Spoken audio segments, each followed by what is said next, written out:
नमस्कार, मी धनंजय सानप ॲग्रोवनच्या विशेष मुलाखतीमध्ये तुमचं स्वागत.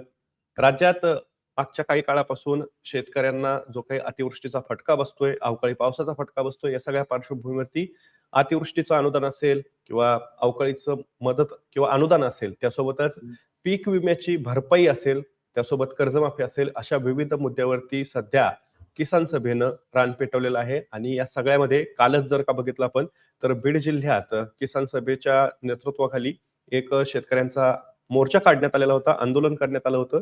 जिल्हाधिकाऱ्यांना जिल्हाधिकारी कार्यालयावरती या आंदोलनानं धडक दिली आणि मग तिथे काय घडलं, त्यासोबत शेतकऱ्यांना पीक विमा का मिळत नाहीये, हे सगळं जरी बीड जिल्ह्याच्या अनुषंगानं होत असलं, तरी राज्यात सुद्धा पुढच्या काळात किसान सभा एक मोठं आंदोलन उभं करेल, अशा पद्धतीचा इशारा सुद्धा किसान सभेच्या वतीनं देण्यात आलेला आहे. आणि याच पार्श्वभूमीवरती आपल्यासोबत बोलण्यासाठी आज आपल्यासोबत आहेत advocate Ajay Burande sir. Sir, तुमचं ॲग्रोवनच्या या विशेष मुलाखतीमध्ये खूप खूप स्वागत आहे. नमस्कार. नमस्कार. सर, आता कृषी मंत्री म्हणतायत की पीक विम्याची भरपाई आम्ही तातडीनं शेतकऱ्यांना देणार आहोत. त्यासाठी एक पोर्टल सुरू करणार आहोत. दुसरीकडे शेतकरी अजून प्रतीक्षा करतायत की आम्हाला पीक विमा 2025-26 चा कधी मिळणार आहे, कारण की 2025 मध्ये आपण पाहिलंय की अतिवृष्टी मोठ्या प्रमाणात झाली आणि त्याच्यामुळे खरीप पिकांचं नुकसान झालंय. तुम्ही हे सगळे विषय घेऊन आंदोलनाची तयारी दाखवलेली, आंदोलनही केलंय. हे सगळं नेमकं काय घडतंय आणि पीक विम्याचा नेमका प्रश्न तुमच्या जिल्ह्यात काय आहे आणि महाराष्ट्रात काय आहे? मुळात आज प्रामुख्यानं काल जो मोर्चा आम्ही काढला होता, तो बीड जिल्ह्याच्या एकूण पीक विमा अनुदान आणि जे काही बाकीची प्रश्न होती या अनुषंगानं होता. म्हणून प्राधान्यानं बीड मधल्या पीक विम्या संदर्भामध्ये आम्ही जी मांडणी करतोय, आम्ही जी मागणी करतोय, त्या मागणीमध्ये प्रामुख्यानं आपण जे प्रस्तावनेमध्ये सांगितलेलं आहे, की आता जी सप्टेंबर 2025 मध्ये फार मोठी अतिवृष्टी झाली, ज्याचं नुकसान हे सगळ्या शासन दरबारी आणि सगळ्यांना ज्ञात आहे. अशा या नुकसानीच्या पार्श्वभूमीवरती जेव्हा सगळीकडून याच्या संदर्भातली मागणी मोठ्या प्रमाणात होऊ लागली, किसान सभेने सुद्धा जिल्हा पातळीपासून ते विभागीय आयुक्त संभाजीनगरमध्ये सुद्धा आक्रमकपणे जे आंदोलन केलं, या आंदोलनानंतरच्या पार्श्वभूमीवर सबंध महाराष्ट्रातल्या मागणीनंतर या महाराष्ट्र शासनानं आणि महाराष्ट्र शासनाचे मुख्यमंत्री माननीय फडणवीस साहेबांनी जी घोषणा केली, की 32,000 कोटीपेक्षा जास्त पैसे आम्ही या नुकसान भरपाईच्या मध्ये आम्ही तरतूद करतोय आणि वेगवेगळ्या प्रकारच्या हेडखाली त्यांनी या सगळ्या घोषणा केल्या होत्या. विशेषतः प्रामुख्यानं जमिनीचं झालेलं, पिकाचं झालेलं नुकसानाची मदत वेगळी, आणि खरडून गेलेल्या जमिनीच्या संदर्भातली मदत वेगळी आणि यामध्येच भरीस भर म्हणून 17,500 रुपये विमा भरणाऱ्या प्रत्येक शेतकऱ्यांना आम्ही ही मदत देऊ आणि ही 17,500चं बेरीज सुद्धा या सगळ्या 32,000च्या मदतीमध्ये त्यांनी करून दाखवलेली होती. आणि म्हणून आम्ही म्हणतोय की मुख्यमंत्र्यांनी विधानसभेच्या पटलावरती घोषणा केलेली आहे. कृषी मंत्री वारंवार म्हणतायत की आम्ही पीक विमा देणार आहोत, आमचं पोर्टल चालू आहे. परंतु ही इतकी प्रक्रिया विलंब का होतोय? विमा प्रावधानाप्रमाणे ह्या सगळ्या प्रक्रिया होणं अपेक्षित होतं आणि आता शेतकऱ्यांना तो विम्याचा पैसा त्यांच्या खात्यावरती पडणं अपेक्षित होतं. कारण ती गरज होती की आता या सगळ्या पार्श्वभूमीवर पीक विम्याची. परंतु अशी कुठलीही हालचाल जिल्हा पातळीवर दिसून येत नाहीये, राज्य पातळीवर दिसून येत नाहीये. आम्ही वेगवेगळ्या पातळीवरचे पाठपुरावा करतोय, परंतु कुठलीही हालचाल अधिकृतपणे ना महाराष्ट्र शासनाची ना विमा कंपनीची दिसून येते. जिल्हाधिकाऱ्यांनी या संदर्भामध्ये मी ही फक्त माहिती पाठवतो आणि घेतो, याच्या पलीकडे कुठलीही चर्चा याच्यामध्ये केली गेलेली नाहीये. ही आजपर्यंतची वस्तुस्थिती आहे. या सगळ्यामध्ये पीक विमा कंपन्यांचा नेमका दावा काय आहे? कारण की आता शेतकऱ्यांचं नुकसान झालेलं आहे, आपल्याला हे माहिती आहे. त्याची आकडेवारी सुद्धा राज्य सरकारनं, म्हणजे कृषी असेल, मदत पुनर्वसन असेल आणि महसूल असेल, या तिघांनी संयुक्तपणे जाहीर केलेली आहे. राज्यभरात मोठ्या प्रमाणात 2025च्या खरीप हंगामात नुकसान झालंय. मग शेतकऱ्यांनी जे काही त्यांच्या पद्धतीने त्याच्या पूर्वसूचना होत्या त्या कंपन्यांना दिलेल्या असतील, पीक विमा कंपन्यांना. मग ह्या सगळ्यामध्ये पीक विमा कंपन्यांची भूमिका नेमकी काय आहे? कारण की तुम्ही जे कॅल्क्युलेशनचा मुद्दा उपस्थित केलेला आहे, तो सुद्धा महत्वाचा आहे. कॅल्क्युलेशन्स केले जात आहेत, अशा पद्धतीची नुसती बातमी सर्वत्र फिरतीये, परंतु प्रत्यक्षात मात्र शेतकरी ज्यावेळेस पोर्टलवरून ते चेक करतायत, त्यावेळेस शेतकऱ्यांना काहीच तिथं दिसत नाहीये. म्हणजे त्यांचे कॅल्क्युलेशन्स पण झालेले नाहीयेत का अजून? मुळात आम्ही मात्र आमच्या जिल्ह्याचे जिल्हा कृषी अधिकारी असतील, विम्याची लुंबार्ड कंपनी आहे विमा कंपनी आमच्या जिल्ह्यासाठी, त्या जिल्ह्याचे जिल्हा प्रतिनिधी असतील, या सगळ्यांच्या संपर्कात राहून आम्ही या सगळ्या गोष्टीचं अपडेट घेण्याचा आणि याच्यामध्ये कार्यवाही पुढे जाण्यासंदर्भातचा पाठपुरावा आम्ही सातत्यानं करतोय. यामधून ज्या बाबी आमच्या समोर आलेल्या आहेत, की मुळात केंद्र सरकारने या विम्याच्या प्रावधानामध्ये केलेले बदल एकूण विमाचं प्रावधान जे होतं, की नुकसानीच्या पातळीवरती कुठल्या स्टेजवरती विमा मिळणं अपेक्षित होतं. जे 5 ट्रिगर या ठिकाणी लावलेली होती. मुळात पेरणीला विलंब झाला असेल, पेरणीनंतर जर पाऊस अतिवृष्टी झाली असेल तेव्हाही किंवा काढणीच्या काळात आलेलं पीक असेल किंवा काढलं असेल, अशा प्रसंगी अतिवृष्टी झाली असेल किंवा कुठल्याही नैसर्गिक आपत्तीनं नुकसान झालं असेल, तर अशा वेगवेगळ्या प्रसंगी हा नुकसान भरपाईचं प्रावधान या विम्यामध्ये केलेलं होतं. परंतु ते सगळं रद्द करून आता केवळ त्यांनी एकच म्हणजे निकष ठेवलेला आहे. तो म्हणजे उंबरठा उत्पन्नावर आधारितच पीक विम्याचं वाटप केलं जाईल, अशा प्रकारचा निर्णय यावर्षी केंद्र सरकार आणि राज्य सरकारने घेतलेला आहे. आणि म्हणून या सगळ्या पार्श्वभूमीवरती विमा कंपनीनं ज्या पद्धतीनं आणि केंद्र सरकारनं ज्या पद्धतीनं विम्याचं पूर्ण स्वरूपच बदलून टाकलेलं आहे. या सगळ्या पार्श्वभूमीवर जेव्हा आता आम्ही मागणी करतोय, तेव्हा मात्र त्यांनी 2 टप्पे केलेले आहेत. एक उंबरठा हं. उत्पन्नावर म्हणजे आम्ही त्याचा निकष 50% आहे. पीक कापणी अहवाल करायचा आणि त्याचं 50% निकष ते धरायचे. आणि दुसरे 50% निकष हे सॅटेलाईट मार्फतचं यील्ड जे दाखवताय. सॅटेलाईटच्या टेक्निकली याच्यातून जे यील्ड येईल, यात 50% हे आणि 50% याच्यावरून आता तुम्ही ते निष्कर्ष काढणार आहेत. आणि मग त्याच्यानुसार जर या नुकसानीच्या फॉर्म्युल्यामध्ये जर हे बसलं, तर आम्ही तुम्हाला विमा देऊ. अशा प्रकारची चर्चा विमा कंपनी करतेय. जिल्हा हं. पातळीवर मात्र इथून या क्रॉप म्हणजे जे काही पीक कापणी अहवाल आहेत, क्रॉप कटिंग रिपोर्ट्स जे आहेत, ते मात्र त्यांनी राज्य पातळीवर पाठवलेली आहेत. विमा कंपनी आणि कृषी अधिकाऱ्यांनी हे मात्र राज्य सरकारवरती हे प्रलंबित आहे. अशा प्रकारची माहिती आम्हाला या दोन्ही ऑफिसेस मधून मिळतीये. परंतु या हं. सगळ्या पार्श्वभूमीवरती कुठेही स्पष्टता पब्लिक डोमेनमध्ये असेल किंवा शेतकऱ्यांचा अवेअरनेस किंवा मदतीत केलेली घोषणा म्हणून सुद्धा असेल, कुठल्याही पातळीवरती अधिकृतपणे की विम्याच्या संदर्भामधली ही कारवाई शासन स्तरावर, कंपनी स्तरावर, कृषी स्तरावर, महसूल स्तरावर आहे आणि ती अशा पद्धतीनं होईल, अशी कुठलीही स्पष्टता अद्यापही दिसून येत नाहीये.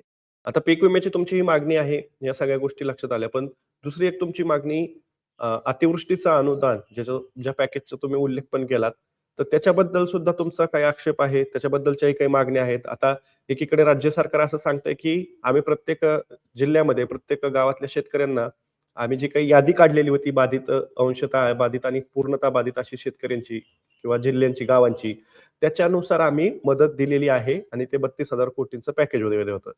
आता तुमच्या भागामध्ये, विशेषतः बीड जिल्ह्यामध्ये तुम्ही जिथं फिरलायत, जिथे शेतकऱ्यांशी भेटतायत, नेमका डाटा काय सांगतोय? किती शेतकरी अजूनही या 2025च्या खरीप हंगामातल्या नुकसानीचं जी काही मदत होती, अनुदान होतं त्याच्यापासून वंचित आहेत? तर ही घोषणा झाल्यानंतर ज्या प्रकारचे शासन निर्णय महाराष्ट्र शासनानं काढलेली आहेत, त्याच्यामध्ये सुद्धा फार मोठी संभ्रम निर्माण झालेला आहे. वेगवेगळे निर्णय वेगवेगळ्या तारखेला काढलेले आहेत आणि एका शासन निर्णयामध्ये तर स्पष्टपणे आहे, की या दरम्यानच्या काळामध्ये कुठलीही एकच मदत ही नुकसानीच्या पातळीवरती देय असेल. अशा या सगळ्या शासन निर्णयामधून एक प्रकारचा संभ्रम निर्माण केलेला आहे. आणि म्हणून याची घोषणा करताना, मदतीची घोषणा करताना मुख्यमंत्री महोदयांनी फार चालाखीनं हे सगळं मांडलेलं होतं, की नुकसानीच्या पातळीवर आम्ही एवढी हेक्टरी मदत करू. खरडून गेलेली जमीन असेल तर 3 हेक्टर पर्यंत आम्ही एवढी मदत करू. एवढंच नाही तर रब्बीच्या पेरणीसाठी आम्ही 10,000 पर्यंतची मदत करू. विम्याची आम्ही एवढी मदत करू. असे सगळे आकडे त्यांनी त्यावेळी घोषित करून ही गोळाबेरीज त्यांनी केलेली होती. परंतु आज वस्तुस्थिती अशी आहे, की कुठलीच मदत न मिळालेले जवळपास 3.5 ते 4,000 हजार लोक या 2 तालुक्यामध्ये आहेत, की ज्यांचे केवळ टेक्निकल प्रॉब्लेम ते दाखवतायत आणि ते अद्यापही ते पूर्ण करू शकले नाही आहेत. असे तर अगदी डायरेक्ट 3,500 लोक अंबाजोगाईमध्ये आहेत. 4,000च्या आसपास परळीमध्ये आहेत, की ज्यांना कुठलीही मदत मिळाली नाही आहे. ही झाली न मिळालेली मदत. परंतु यासोबतच काही लोकांना जी पिकाच्या नुकसानीची मदत मिळाली, त्यांना खरडून गेलेली मदत मिळत नाहीये. ज्यांचं खरडून गेलंय त्यांचे क्षेत्र आधार लिंक असल्यामुळं कुठंतरी कमी जास्त दाखवतंय. या टेक्निकली एररमुळे सुद्धा त्यांनाही त्याची मदत आणखी वंचित आहेत. रब्बीच्या पेरणीसाठीच्या मदतीची घोषणा केली, परंतु शासन निर्णय संदिग्ध निघालेला आहे. काही लोकांना अद्यापही मिळालेली नाही, काही लोकांना मिळतीये. या सगळ्या जे काही त्रांगड आहे या संदर्भामध्ये जेव्हा आम्ही तहसीलदारांना विचारला, जिल्हाधिकाऱ्यांना विचारायला गेलं, जिल्हाधिकारी म्हणतात हे सगळं तहसील लेवलवरती आहे. उपजिल्हाधिकाऱ्याला विचारायला गेलं, ते म्हणतात तहसील लेवलवरती आहे. तहसीलदारांना विचारायला गेलं, की हे सगळं डायरेक्ट राज्य सरकारकडे याचा कंट्रोल आहे. आम्ही प्रत्येक गोष्टीला जिल्हाधिकाऱ्यांची परवानगी घेऊन, दुरुस्ती घेऊन ती मागणी करतोय, दुरुस्ती करतोय. अशा प्रकारे ह्यांनी जी काही मदत ऑनलाईन करण्याचा प्रयत्न केलेला आहे, ती जरी नक्की स्वागतार्ह असला, तरी या सगळ्या प्रक्रियेमध्ये मात्र केलेल्या घोषणेप्रमाणे आजही बहुसंख्य शेतकरी या सगळ्या मदतीपासून वंचित आहेत.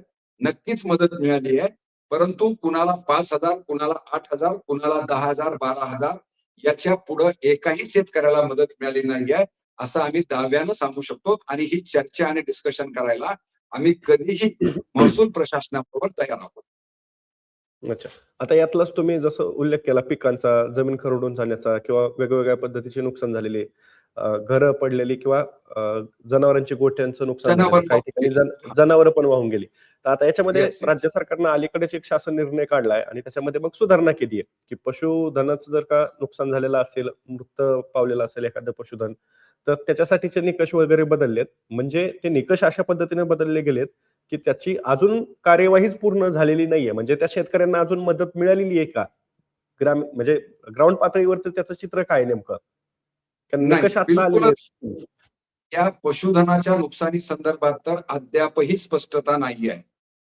हं, एकीकडं हे सरकार गोरक्षणाची गोष्ट करत आहे हं, आणि दुसरीकडं जे काही हे पशुधन या सगळ्या ह्याच्यामध्ये फार मोठं नुकसान झालेले रिपोर्ट्स आपण सगळ्यांनी बघितलेली आहेत. पण त्याच्या हं. संदर्भामध्ये कुठलीही तत्परता या सरकारने दाखवलेली नाहीये.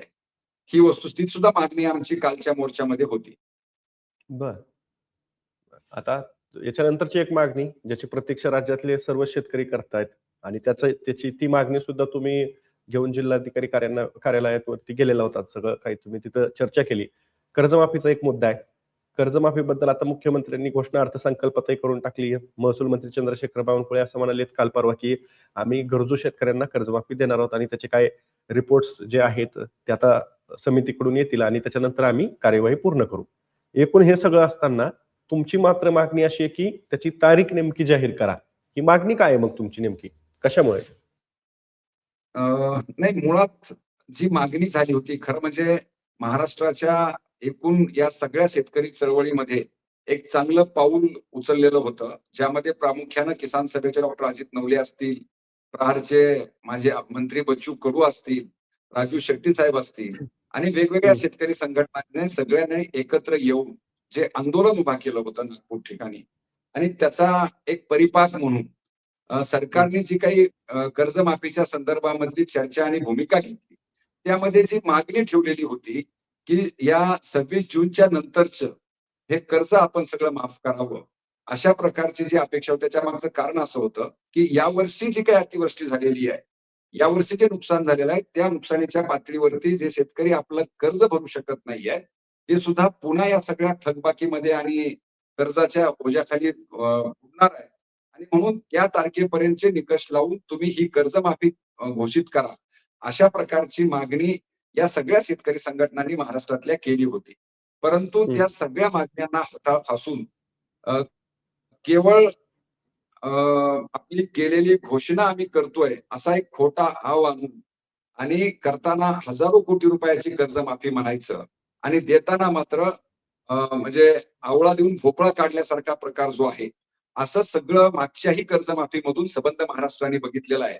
घोषणा केली 30-32 हजार कोटीची, ऍक्च्युअली दिले 12-14 कोटी. उर्वरित आजही हायकोर्टानं निर्णय देऊन सुद्धा म्हणजे हजारो कोटी अद्यापही शेतकऱ्यांचं 2017च्या कर्जमाफीचं वाटप तत्कालीन मुख्यमंत्री आणि आजचेही मुख्यमंत्री असणाऱ्या फडणवीस साहेबांनी केलेलं नाहीये.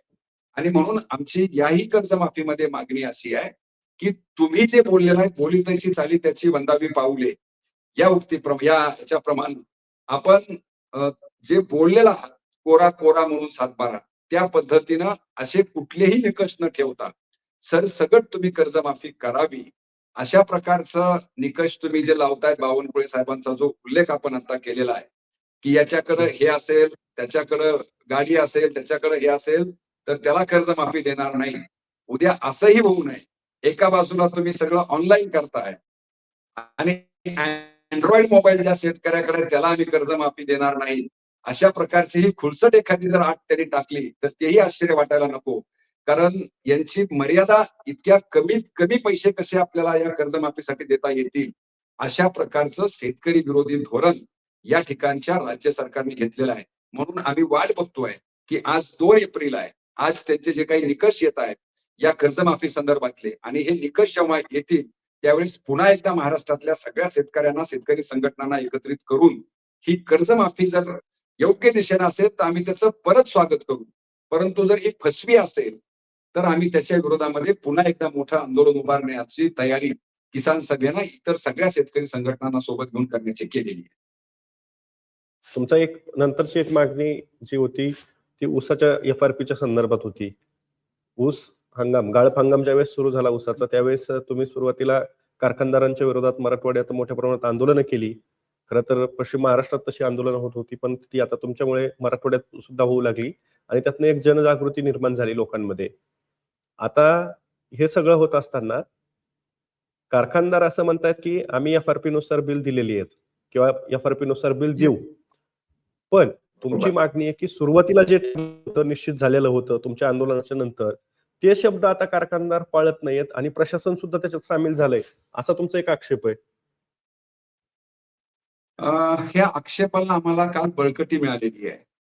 हं. काल जेव्हा आम्ही हा मोर्चा घेऊन कलेक्टर ऑफिसला गेलो, त्यावेळेस आमच्या बीड जिल्ह्याचे जिल्हाधिकाऱ्यांच्या सोबत चर्चा करत असताना त्यांनी ज्या पद्धतीनं या मुद्द्यावरती चर्चा करणं अपेक्षित होतं, संवाद करणं अपेक्षित होतं, हे सोडून त्यांनी अगदी स्पष्टपणे सांगितलं, की बीड जिल्ह्यातल्या कारखान्याने 70% पेक्षा जास्त अमाउंट ही शेतकऱ्यांना वाटप केलेली आहे. वस्तुस्थिती आम्ही आजही तुमच्याशी संवाद साधताना माझ्या हातामध्ये ज्या पब्लिक डोमेनचा उल्लेख माननीय जिल्हाधिकारी वारंवार करत होते, आम्ही त्यांना म्हणलं किंवा तुम्ही ज्याच्या आधारे सांगताय ती गोष्ट आम्हाला तुम्ही सांगा. की आमचं म्हणणं आहे, की आमच्या शेतकऱ्यांना जानेवारी म्हणजे काही शेतकऱ्यांना तर डिसेंबर पासून बिलं मिळालेली नाहीये. काही शेतकऱ्यांना जानेवारीच्या 15 तारखेनंतर गेलेल्या ऊसाचा एकही बिल आम्हाला मिळालेलं नाही आहे. असं आमचं म्हणणं आहे. या प्रसंगी तुम्ही जर म्हणत असाल, की या शेतकऱ्यांनी 70% पैसे FRP प्रमाणे वाटप केलेली आहेत, तर आम्हाला ते तुम्ही सांगा. हे मी नाही सांगू शकत म्हणे तुम्ही त्या ह्यांना विचारा ARला, DDRला आणि तुम्हाला ही सगळी माहिती पब्लिक डोमेन मध्ये आहे. आम्ही त्या पब्लिक डोमेनच्या माहितीच्या आधारे सुद्धा त्यांना सांगितलेलं आहे, की या पब्लिक डोमेन मधल्या माहितीचा आणि वस्तुस्थितीचा मेळ लागत नाही. आता सुद्धा आम्ही जे पब्लिक डोमेनचे डॉक्युमेंट हातात घेऊन तुमच्या समोर बोलताना बसलेलो आहे, की बीड जिल्ह्यामधल्या 10 कारखान्यांनी जे काही इनपुट्स त्याच्यामध्ये दिलेली आहेत. खरं तर ही मॅन्डेटरी असताना सुद्धा हे कारखाने माहिती लपवतायत आणि खरी-खुरी माहिती समोर येत नाहीये. अशा प्रसंगी आमचा आजही तुमच्या या अॅग्रोवन सारख्या विश्वासार्थ असणाऱ्या चॅनलवरून आम्ही स्पष्टपणे आमचं मत मांडतोय, की या राज्याचे कृषी आयुक्त असतील, साखर सहसंचालक संभाजीनगर असतील किंवा मीडिएटर म्हणून कायदा आणि सुव्यवस्थेचा भाग म्हणून माननीय जिल्हाधिकारी असतील, यांनी शेतकरी संघटनांच्या किंवा ऊस उत्पादक शेतकऱ्यांच्या सोबत चर्चेला बसून तुम्ही कुठल्या निकषाच्या आधारे 70% कारखानदारांनी वाटलं हे सांगतायत. तर कारखानदारांनी जी माहिती पब्लिक डोमेनवर आणि तुम्हाला दिलेली आहे, की एकूण आतापर्यंत जी गाळप झालेलं आहे, या गाळपाच्या आधारे तुम्ही FRP नुसार आम्ही पैसे वाटलेली आहे. आणि दुसऱ्या बाजूला आमचं म्हणणं आहे, की बीड जिल्ह्यातल्या 1-2 अपवादात्मक कारखान्यांनी जर सोडलं, तर बहुसंख्य कारखान्यांनी म्हणजे 15 जानेवारीच्या नंतर एकाही कारखान्याने 15 जानेवारी नंतर गेलेल्या ऊसाचं बिल शेतकऱ्यांच्या खात्यावरती टाकलेलं नाहीये. हे आम्ही अत्यंत जबाबदारीने तुमच्या चॅनलवरती सांगतोय. परंतु ही सगळी माहिती बाजूला करून कारखानदारांनी अशा प्रकारचं बिल दिलेलं आहे आणि 15 दिवसात उर्वरित सगळं बिल कारखानदार टाकणार आहे. असं तोंडी बोलून वेळ मारून नेण्याचा प्रयत्न जिल्हाधिकारी करू लागलेली होती. ही बाब कदापिही किसान सभेचे राज्य सचिव डॉक्टर अजित नवले स्वतः त्या शिष्टमंडळामध्ये होते. त्यांनी अशा प्रकारची चर्चा आपल्याला करता येणार नाहीये. तुम्ही आम्ही जे मांडतोय ते पण शहानिशा करा. कारखानदार जे मांडताय तेही शहानिशा करा. परंतु हे सगळं करण्यामध्ये मान्य जिल्हाधिकाऱ्यांना स्वारस्य नव्हतं आणि म्हणून आमचं मत परत एकदा निश्चित झालेलं आहे की राज्य सरकार असेल, या ठिकाणचं साखर आयुक्त असेल, साखर सहसंचालक असतील किंवा जिल्हाधिकारी असतील, ज्यांनी खऱ्या अर्थानं शेतकऱ्यांच्या हितासाठी कारखानदारांवरती कंट्रोल ठेवणं, शेतकऱ्यांचं नुकसान होणार नाही, कायदा आणि सुव्यवस्थेचा प्रश्न निर्माण होणार नाही, या सगळ्या बाबी तपासून बघणं अपेक्षित असताना सुद्धा जिल्हाधिकारी बहुसंख्य असणाऱ्या शेतकऱ्यांची बाजू घेण्यापेक्षा कारखानदारांना प्रोटेक्शन करतात की काय आणि त्यांच्या हिताचं संरक्षण करतात की काय, अशा प्रकारचा संशय आमचा काल दाट झालेला आहे. अच्छा. आता एकूण पुढची तुमची जी काही कालची चर्चा झाली आहे त्याच्यावरनं पुढची रणनीती नेमकी काय असणार आहे? आणि दुसरा एक महत्त्वाचा भाग त्याच्याबद्दल मी नंतर पुन्हा बोलूच आपण. पण सध्या तरी नेमकी रणनीती काय ठरलेली आहे? कारण की आता जिल्हा अधिकाऱ्यांसोबत तुमची जी चर्चा झाली त्याच्यातनं तोडगा काही निघालेला नाहीये तुमच्या मागण्यांबद्दल. बीड जिल्ह्याच्या सगळ्या त्या निमित्तानं बघितल्यानंतर. नेमकी आता पुढची रणनीती काय असणार आहे? पुढची रणनीती आमची जसं मागच्या 2 मुद्द्याला तर घेऊन आम्ही नक्कीच या जिल्ह्यातल्या शेतकऱ्यांना एकत्र घेऊन पीक विमा आणि अनुदानाचा प्रश्न आम्ही सोडणार नाहीये. तो राज्यव्यापी पण प्रश्न आहे.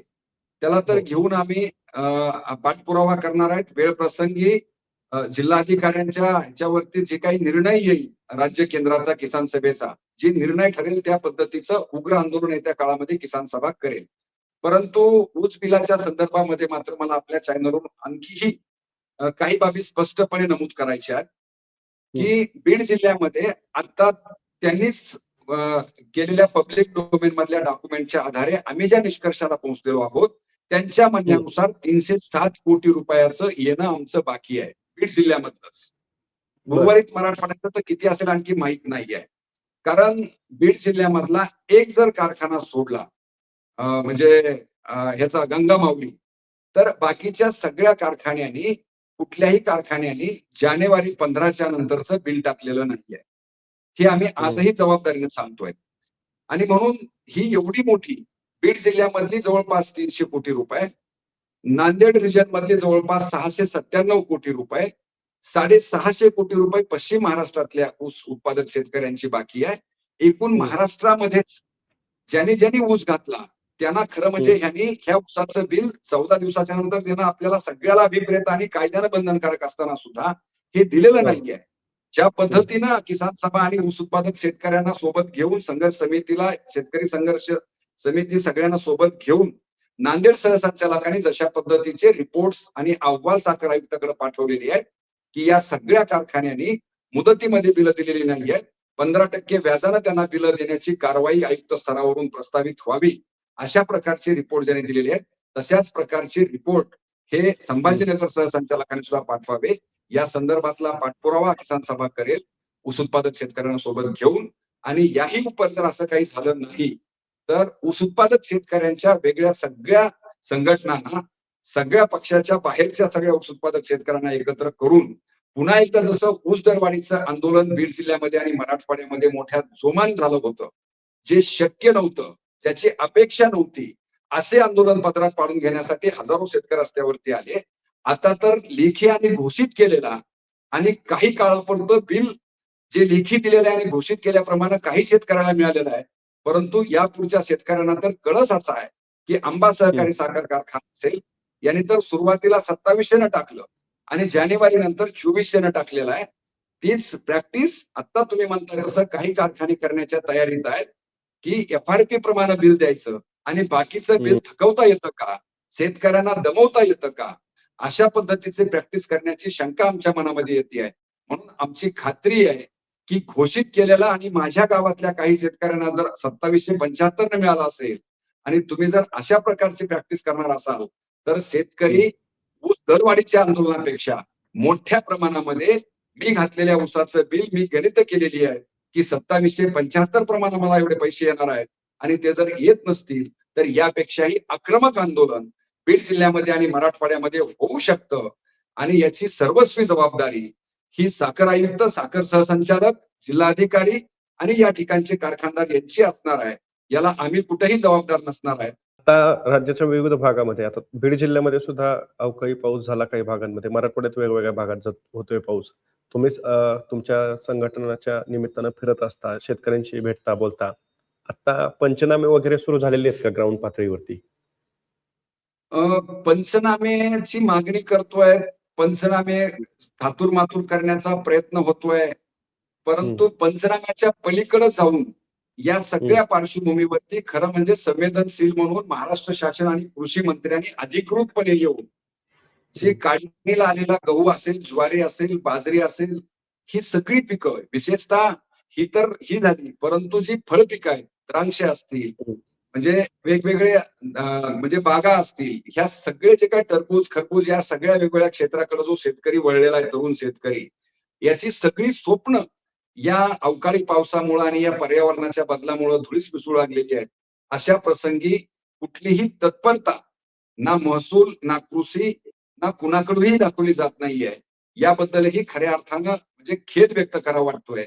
पंचनामे होतील, पण त्याच्यानंतरची कारवाईची घोषणा ताबडतोब शासनानं करावी, अशी ही मागणी आम्ही या माध्यमातून करतोय. ओके.